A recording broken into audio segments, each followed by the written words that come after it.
The movie begins by showing a young man named Kota Sometani, who is about to go to school with his best friend, a girl named Konno. Kota and May have been friends since they were little, and their friendship continued until they became third-year high school students. In high school, they also befriend three other students, two young men named Iori Ishikawa and Ryohei Yoshimura, and a girl named Haruka Noda. Iori seems to have romantic feelings for May because he often feels jealous of May and Kota's closeness. However, the friendship between the five makes Iori put aside his romantic feelings because he didn't want to destroy their friendship. Being close friends with Kota since childhood, May became close to his mother, which is Kota's only family. One day, when May visits Kota's house, she tells about a legend about cherry blossoms, where whoever expresses their love for someone under a blooming cherry tree will become a couple and live happily ever after. Therefore, May hopes there will be a young man who confesses his love for her under the blooming cherry trees. Kota's mother, Mrs. Sometani, who heard May's wish, then openly asked her son to express his love for May because she would be really happy if May became her daughter-in-law. Because that day coincided with Kota's birthday, May gave a cute keychain as a birthday gift to Kota. In the evening, Kota looked at the keychain May gave him and thought back to her dream of wanting to have a romantic moment under the cherry blossom tree. After that, May took Kota to see the meteor shower, saying she wanted the five of them to continue their friendship forever. Even she had hoped they would become teenagers in the future so they could always be together. May harbored feelings of love for Kota for a long time, but she wanted him to first confess his love to her under the blooming cherry trees. Because of that, May prayed diligently and hung a sign with her wish in the temple. On the other hand, Kota, who also harbors feelings for May, decides to express his love and asks her to meet him under the cherry blossom tree. May, who got the message, felt very happy and rushed to the place. Iori apparently knew that Kota would confess his love for May and immediately felt jealous and decided to do something before Kota went to meet May, who had already headed to their meeting place. After school, Iori then confronted Kota and told him that there was something he wanted to talk to him about. Meanwhile, May had been waiting for Kota at the cherry tree for hours, but he never came to see her. She had tried calling Kota's cell phone, but he didn't pick up. Feeling anxious, May decided to look for Kota's whereabouts around there. As May was walking down the road to the bridge, she saw an ambulance and people were crowding around, indicating that an accident had occurred there. When May pushed through the crowd, she was shocked to see Kota's body being carried into the ambulance. She was shocked and very frustrated by Kota's sudden death. On the other hand, Iori looks like he's just silent, watching his best friend's body being taken away. May never thought that her best friend and the only person she loved left her so quickly and would never return. Feeling devastated by Kota's death, May walked toward the cherry blossom tree and hoped she could be reunited with Kota while crying in frustration. 7 years later, 24-year-old May now lives and works in Tokyo. May goes on with her life and tries to live a good life. However, problem after problem always came to her, and the most serious one was when a woman accused May of having an affair with her husband and humiliated her in front of her co-workers. Even though it wasn't May's fault, she decided to resign from her job. After that, May, who saw the news on television about the cherry trees in her hometown that would be cut down for a hospital construction project, remembered her memories with her high school friends. Because May has precious memories of the cherry tree, she finally decides to return to her hometown by train. Arriving there, May accidentally meets Ryohei, now working as an officer at the train station. Ryohei then told about Iori's attitude, which seemed to stay away from them since Kota's death. They couldn't blame Iori as he was the one who first discovered Kota's body, so he might have been in a lot of shock and trauma. Elsewhere, a young man named Naoki, who serves as a temple guard, accidentally finds a wish board belonging to May 7 years ago that fell under a pit. He immediately picked it up and hung it back in its place. At the same time, May was already at the cherry blossom tree, where she had hoped that Kota would confess his love for her.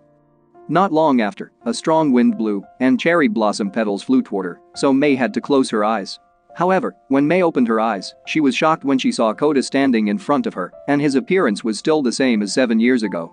May screamed in fear and immediately rushed away from there because she thought Kota was a ghost. Meanwhile, Kota, who didn't know what had happened to him, chose to go to school and sit at his desk. But then, Naoki arrives there and instantly recognizes Kota as a high school student who died 7 years ago from falling off a steep cliff while riding a bicycle. Naoki then told Kota about the news of his death on the internet, but he did not immediately believe that he was dead and ran back to his house. At the same time, while driving her car, Haruka accidentally saw Kota, who ran past her. She was very surprised and tried to call out to him but was ignored. Kota finally arrived at his house and was surprised to find out that the house had been abandoned for a long time because his mother had decided to move after his death. Naoki, who knew that Kota would come to his house, took him to his grave to make him believe that he was dead. Even so, Kota didn't remember anything about the incident that had killed him. Afterward, Mei goes to Ryohei and tells him that she met Kota's figure in the cherry tree. She thought that at that time, she might be hallucinating. However, not long after, Haruka came to see Ryohei and said the same thing.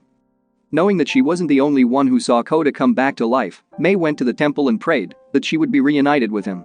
Surprisingly, Mei meets Kota, who decides to stay at the temple with Naoki since he no longer has a place to live. She looks so happy after confirming that he came back alive and the figure of Kota in front of her is not a ghost. The two friends hugged each other to release their longing. Mei then invites Kota to meet their happy friends because, somehow, Kota can come back to life. Kota finally found out that their friendship was strained after his death. Even Iori blatantly shunned them, as if he had never known them before. Ryohei thought that Iori might feel so shocked and devastated by Kota's death that he chose to stay away from the rest of his friends. Hearing this, Haruka took the initiative to meet Iori, who is now a doctor. Haruka reveals to Iori that 7 years ago, she saw Iori, who was having a serious conversation with Kota on the day he died. Haruka also tells Iori that Kota somehow came back to life at this time. He didn't believe her words because dead people can't come back to life. Iori then revealed the secret he had been keeping for so long and said he was the cause of Kota's death. The next day, Kota decides to find his mother, who has moved to Tokyo. He headed straight for the address where his mother was currently. Arriving there, Kota met a little girl named Akane, who turned out to live in the house. She greeted him warmly and ushered him into the house. However, Kota couldn't meet his mother because she was out of the house. Akane informs that his mother and her father are engaged and will get married soon. Akane said her father was a cardiologist who treated Mrs. Sometani while in the hospital. After Kota's death, Mrs. Sometani became sickly and her health deteriorated due to depression over the death of her beloved son. After being hospitalized for a while, she decided to move to Tokyo. Knowing that his mother has found a new family who loves her, Kota chooses to leave before his mother returns. On the other hand, Mrs. Sometani, who had just returned, was told by Akane that a young man was looking for her. Because he looks like Mrs. Sometani's late son, Akane invited him in, and they had a chance to talk before the young man suddenly left. Meanwhile, Kota, trying to give up his mother, who is happy and has a new family, meets Mei, who deliberately follows him to Tokyo because she worries about him. Kota told Mei about his mother's condition, who had given up on his death and was getting married soon. Because of that, Kota thought it was better for him not to see his mother so she wouldn't have to feel burdened with him anymore. Kota and Mei then spend time together having fun in Tokyo, as this is the first time he has visited Tokyo. They do a lot of fun things and visit a lot of places. Sometime later, Mei and Ryohei are surprised when Mrs. Sometani visits them and asks about the boy who looks like Kota who visited her house a while ago. Mei secretly contacted Kota and told him about his mother, who came to see them. However, Kota is reluctant to meet his mother and asks Mei and Ryohei to keep a secret about his revived self. Mrs. Sometani then tells Mei that she is getting married soon, but she still thinks of Kota and feels guilty for her beloved son because she has found a new family and continues to live after Kota's death. Upon hearing that, Mei continued the words of Kota, who was happy because his mother could give up his death and start a new life that would make her happy. Mei convinced Mrs. Sometani that Kota is a child who is devoted to his parents and wants his mother to find happiness and enjoy a happy life with her new family. Mrs. Sometani is very grateful that Mei's words can calm her heart and prays that Mei also lives her life full of happiness.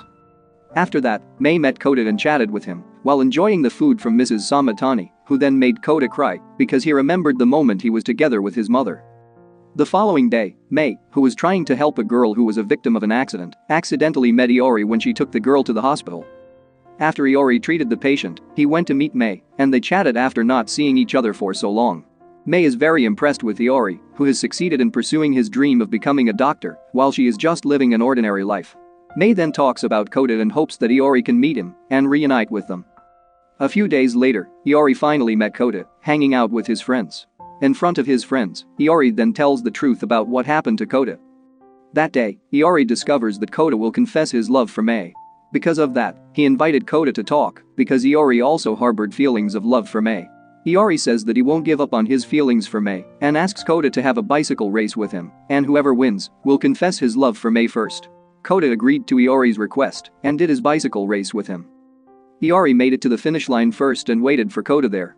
But after a while, Kota didn't show up, so Iori immediately rushed to look for Kota's whereabouts because he was worried about him. Arriving at the bridge, Iori found Kota's bicycle lying there, but Kota wasn't anywhere.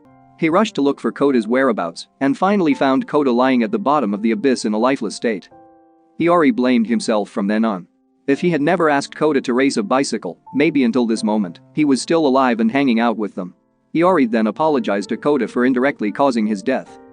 After that, Kota felt pain in his head and began to remember the incident before his death, where at that time, a car hit him, so he fell off the bridge and landed at the bottom of a steep ravine.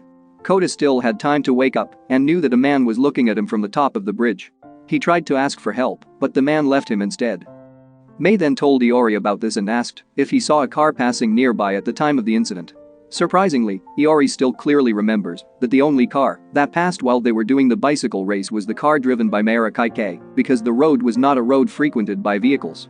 Knowing that there was a possibility that the mayor was involved in the accident that killed Kota, Iori and Mei tried to investigate this.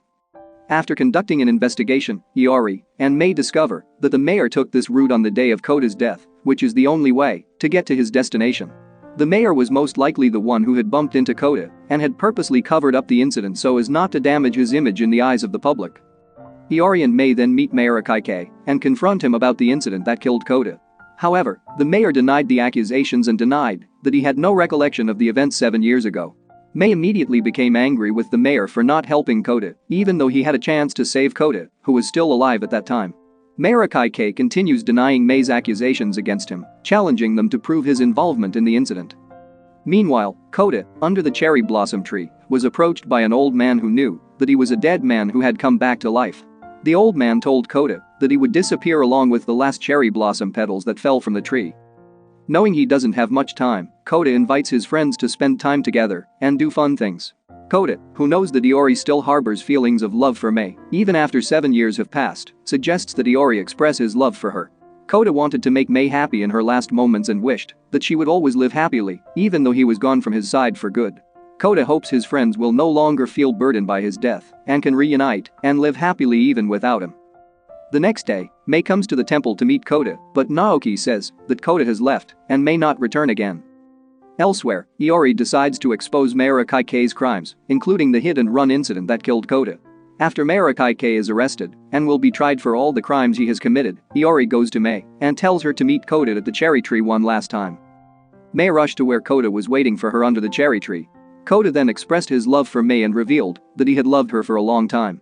Mei also expressed her love for Kota and thanked him for making her dream come true. At the same time, Mei realized that this was the last moment she could see and touch Kota, and the only thing she could do now was to let him go for good, and he finally disappeared. 1 year later, the cherry blossoms bloomed again.